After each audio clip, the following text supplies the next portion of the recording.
நான் உங்கள் சவிதா கிருஷ்ணராஜ். இன்றைக்கி வந்து உருளைக்கிழங்கு தோல் வச்சு எப்படி ஸ்நாக்ஸ் பண்ணுறதுன்னு நம்ம பார்க்கலாம். ஸோ அதுக்கு தேவையான பொருட்கள், உருளைக்கிழங்கு தோலை வந்து நம்ம இந்த மாதிரி சீவி வச்சுருக்கோம் கட் பண்ணி. ஸோ இதோட உப்பு, சாட் மசாலா, மிளகாத்தூள். ஸோ இப்போ எப்படி செய்கிறதுன்னு நம்ம பார்க்கலாம். முதல்ல வந்து எண்ணெயை சூட் பண்ணிக்கலாம்.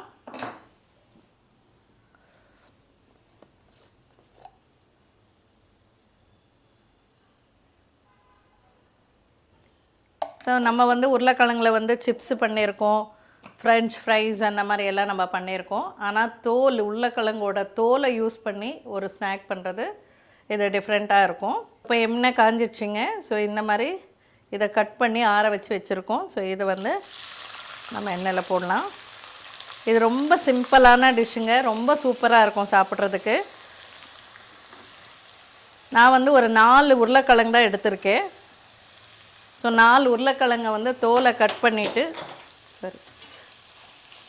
4 உருளைக்கிழங்குல வந்து நல்லா கழுவிட்டு ஃபஸ்ட்டாக நல்லா தண்ணியில் ஊற வச்சுட்டிங்கன்னா மண்ணெல்லாம் போயிடும். ஸோ கழுவுன அப்புறம் அந்த தோல் மட்டும் எடுத்து நம்ம இந்த மாதிரி நீட்டாக கட் பண்ணி வச்சுக்கணும். ஸோ இவ்வளோ நாள் நம்ம வந்து உருளைக்கிழங்கு மட்டும் யூஸ் பண்ணினோன்னா, ஆனால் உருளைக்கிழங்கு தோலை வச்சு கூட நம்ம ஒரு ஸ்நாக் பண்ணலாம். ஸோ இதுதான் ஒரு நல்ல டிஃப்ரெண்ட்டான ஸ்நாக். பாருங்கள், இவ்வளோதாங்க. இந்த தோலை வந்து நம்ம எண்ணெயில் போட்ட உடனே நல்லா இந்த மாதிரி டீப் ஃப்ரை பண்ணிடணும். இந்த மாதிரி நல்லா ஃப்ரை ஆயிடுச்சு பாருங்கள். ஸோ இப்போ நம்ம வந்து இந்த எண்ணெயிலேருந்து இதை எடுத்துடலாம்.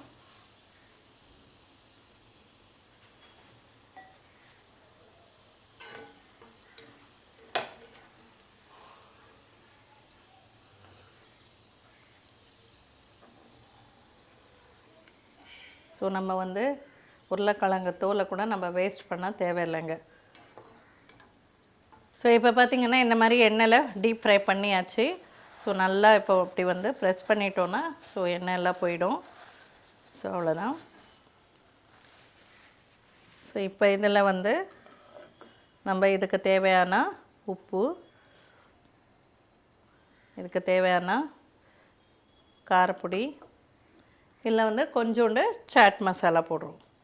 கொஞ்சமாக போடுங்க, அவ்வளோதான். ஸோ இதை வந்து இப்படியே நல்லா மிக்ஸ் பண்ணிட்டிங்கன்னா மிக்ஸ் ஆகிடும். அவ்வளோதாங்க. ஸோ ஈவினிங் ஸ்நாக்ஸ் ரெடி ஆகிடுச்சு. ஸோ உருளைக்கிழங்கு தோலை வச்சு நம்ம ஒரு ஸ்நாக்ஸ் பண்ணியாச்சு. ஸோ இந்த மாதிரி மிக்ஸ் பண்ணிவிடுங்க.